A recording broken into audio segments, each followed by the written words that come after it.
E aí, pessoal? Tá na corrida dos concursos públicos? Então você sabe que direitos políticos é aquele tema que com certeza vai estar na sua prova. Nesta nossa análise, a gente vai detalhar, vai esquematizar os artigos 14, 15 e 16 da Constituição, para não ter erro. O objetivo aqui é gabaritar. Vamos nessa? Então, qual vai ser o nosso caminho aqui? Primeiro, soberania popular e voto. Depois, a gente mergulha nas condições de elegibilidade. E, claro, nas regras de inelegibilidade. Em seguida, vamos ver os casos de perda e suspensão de direitos. E, para fechar com chave de ouro, o famoso princípio da anterioridade. Esse aqui é o mapa da mina para dominar o assunto. Beleza.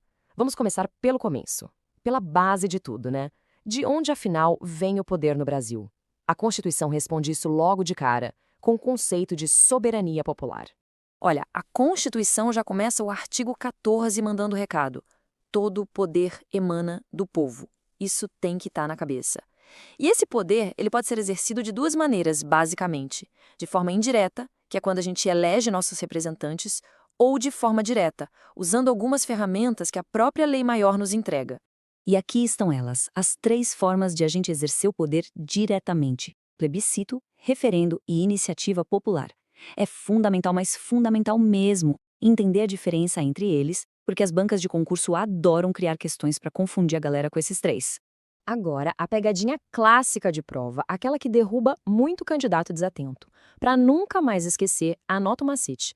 Plebiscito começa com P, de prévio, ou seja, a consulta acontece antes da lei ser criada. Já o referendo começa com R, de ratificar, de confirmar. Ele acontece depois que a lei já existe para a gente dizer se concorda com ela ou não. Simples assim. Bom, e quem é que vota? A regra geral é bem simples. Para quem tem mais de 18 anos, o voto é obrigatório. Mas aí vem as exceções, que é o que a prova cobra. O voto é facultativo, ou seja, opcional, para os jovens de 16 e 17 anos, para os maiores de 70 e para os analfabetos. Essa listinha tem que estar decorada. Agora atenção aqui, porque a Constituição é bem direta sobre quem não pode se alistar como eleitor. São 2 grupos, estrangeiros e, cuidado com o detalhe, os conscritos, mas apenas durante o período do serviço militar obrigatório. Passou esse período, ele já pode se alistar. Certo, já entendemos quem pode votar. E para ser votado, quais são as regras do jogo para se candidatar a um cargo público? É o que a gente chama de condições de elegibilidade. Para entrar na disputa, o candidato tem que ter um kit básico, digamos assim. São 5 condições gerais: ter a nacionalidade brasileira, estar em pleno exercício dos direitos políticos, ter alistamento eleitoral, possuir domicílio eleitoral naquela região onde ele quer concorrer e, por fim, ter filiação partidária. Importante, são requisitos cumulativos, ou seja, tem que ter todos eles. E esse aqui, pessoal, é um clássico, cai demais. Para não errar, vamos pensar numa escadinha de poder e responsabilidade. Começa lá embaixo, com 18 anos, para ser vereador. Sobe um degrau, 21 anos para deputado e prefeito. Mais um degrau, 30 anos para governador. E lá no topo, 35 anos para presidente, vice e senador. Visualiza essa escada na hora da prova que não tem erro. Ok, vimos quem está no jogo, quem pode se candidatar. Mas e quem está fora? Quem a Constituição impede de concorrer a um cargo eletivo? São as regras da inelegibilidade. A primeira regra é pura lógica. Se a pessoa é inalistável, lembra o estrangeiro e o conscrito, ela também é inelegível, não pode ser votada. E a Constituição acrescenta mais um grupo aqui, os analfabetos. E aqui tem um detalhe que as provas amam. O analfabeto pode votar, o voto para ele é facultativo, mas ele não pode ser eleito. Muita atenção nessa diferença. Olha só que ponto interessante e que mudou completamente o cenário político do Brasil: a reeleição. Até 1997, a regra era clara: um mandato e tchau. A emenda constitucional 16 virou o jogo, permitindo que presidentes, governadores e prefeitos pudessem ser reeleitos uma única vez para o mandato seguinte. É um marco histórico que sempre dá as caras nas provas. E se um chefe do executivo, sei lá, um prefeito, quiser mirar um cargo maior, como o de governador? Ele não pode simplesmente continuar no cargo e fazer campanha.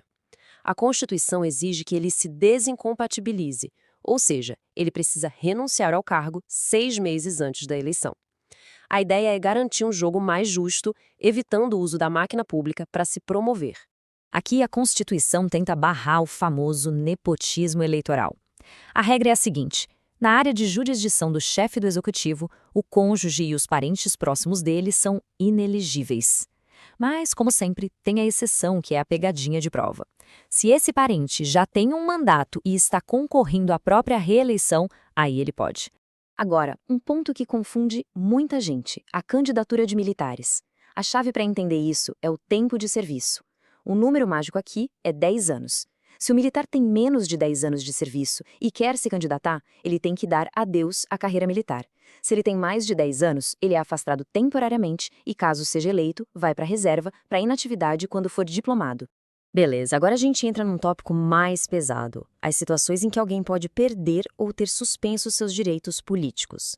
São as sanções mais graves que um cidadão pode sofrer. E antes de mais nada, um ponto que é fundamental: isso despenca em prova. No Brasil, é proibida a cassação de direitos políticos. Cassação seria algo arbitrário, uma punição sem base legal clara. O que a nossa Constituição permite é a perda ou a suspensão, e só nos casos que ela mesma lista. Essa lista é taxativa, ou seja, são só aquelas hipóteses e pronto. E quais são esses casos, então? A lista fechada são só 5 hipóteses. Tem que memorizar, não tem jeito. Vamos lá. Cancelamento da naturalização, incapacidade civil absoluta, declarada por um juiz, condenação criminal definitiva sem mais possibilidade de recurso, recusa de cumprir uma obrigação imposta a todo mundo e, por fim, a improbidade administrativa, que são os atos de corrupção. Para fechar nosso estudo, vamos ver um princípio que é uma verdadeira garantia de um jogo limpo nas eleições: uma proteção para a democracia. Esse é o famoso princípio da anterioridade eleitoral. Pensa nele como uma espécie de quarentena para a lei eleitoral. A ideia é muito simples: evitar que mudem as regras do jogo com a partida já em andamento.